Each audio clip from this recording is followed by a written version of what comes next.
Bismillahirrahmanirrahim. Assalamualaikum warahmatullahi wabarakatuh. Alhamdulillahirrabbilalamin. Pada kesempatan kali ini kita masih dapat melakukan perkuliahan di mata kuliah Statistik Terapan, yang mana kami dari kelompok 1 akan menjelaskan makalah kami yang berjudul Penggunaan Model Cooperative Learning pada mata pelajaran PAI kelas 3A Sekolah Dasar Negeri Sukahati. Yang mana di makalah ini kami akan menjelaskan tentang uji sampel berpasangan. Nah, sebelum itu saya akan menjelaskan tentang materi yang mana di sini ada pendidikan agama Islam. Nah, apa itu pendidikan agama Islam? Pendidikan agama Islam itu merupakan mata pelajaran yang sangat penting untuk diajarkan di sekolah umum ataupun di sekolah Islam. Karena untuk mengajarkan Islam kepada generasi umat Islam, maka diperlukan proses pendidikan. Nah, fungsi dari proses pendidikan itu adalah untuk mempromosikan atau memfasilitasi perubahan yang diinginkan dalam perilaku.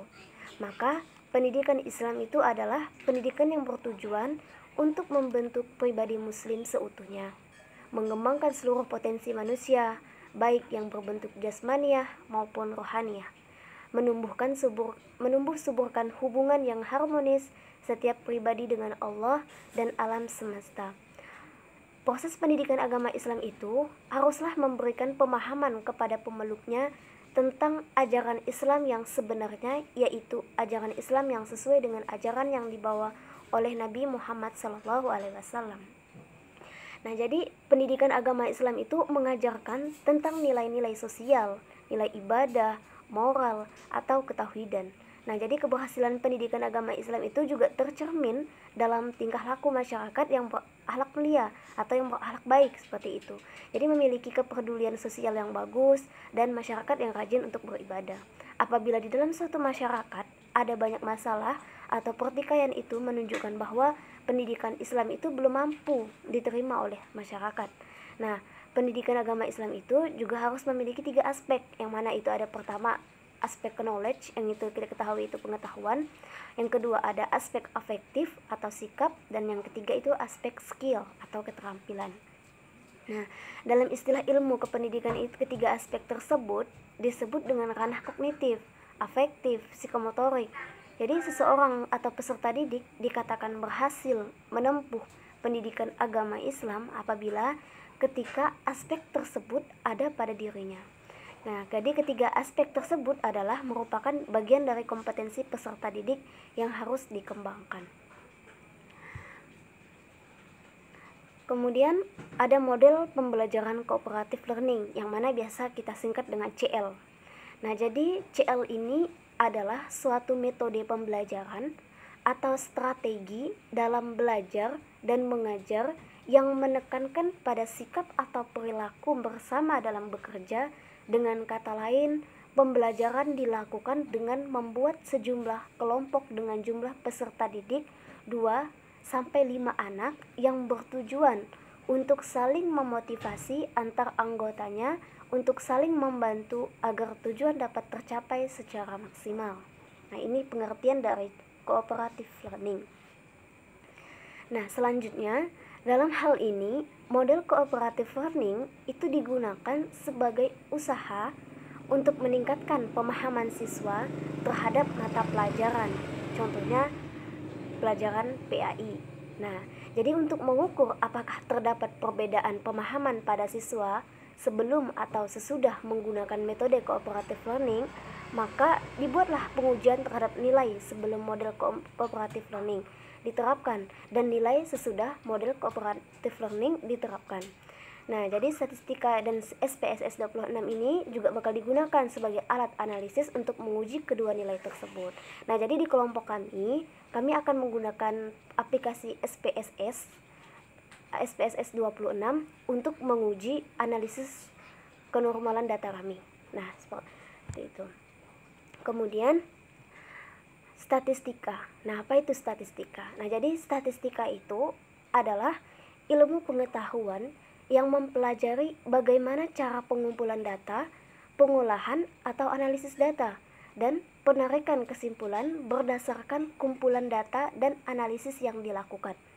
Sedangkan statistik itu adalah kumpulan data yang berupa bilangan atau bukan bilangan disusun dalam bentuk tabel, diagram, bahkan kadang grafik itu yang menggambarkan suatu persoalan. Nah, kemudian apa itu statistika inferensial?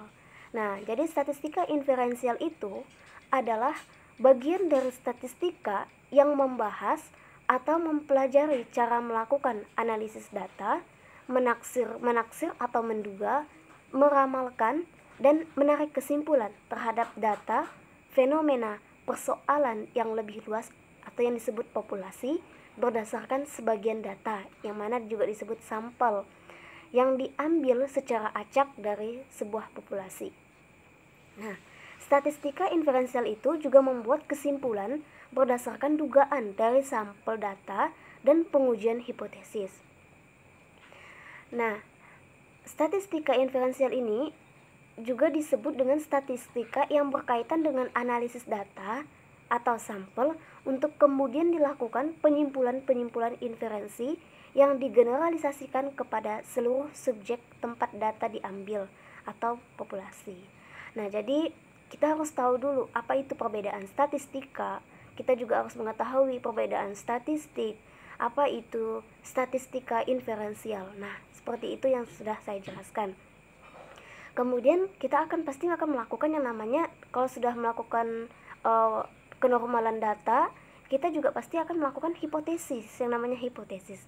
Nah, apa itu hipotesis? Jadi pengujian hipotesis ini digunakan atau adalah pengujian hipotesis komparatif atau dua sampel yang berpasangan.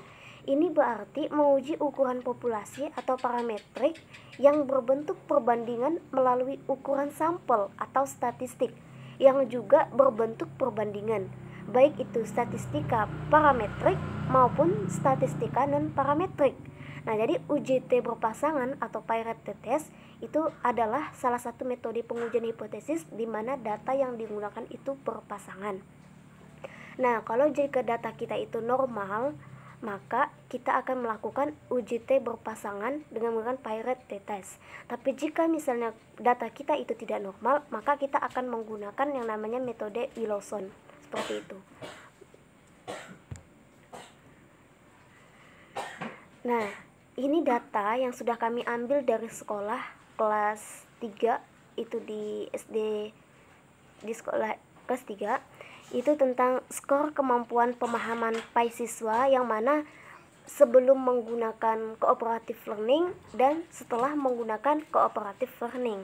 Nah, jadi laporan statistika inferensi ini dibuat dengan mengambil data nilai ujian harian PAI dari siswa kelas 3A SD Negeri Sukahati Bandung dengan membandingkan nilai sebelum menggunakan model cooperative learning atau CL dan setelah menggunakan model cooperative learning dengan menggunakan aplikasi SPSS 26 sebagai alat analisis sehingga diketahui hasil statistik dari nilai-nilai tersebut. Nah, jadi ini tabel yang mana menunjukkan skor kemampuan pemahaman siswa kelas 3A itu sebelum mereka menggunakan metode cooperative learning dengan setelah mereka menggunakan cooperative learning. Nah, mungkin hanya itu yang dapat saya sampaikan. Jadi kelanjutannya akan disampaikan oleh teman saya yang kedua, pemateri kedua. Hanya itu yang dapat saya sampaikan. Terima kasih. Assalamualaikum warahmatullahi wabarakatuh.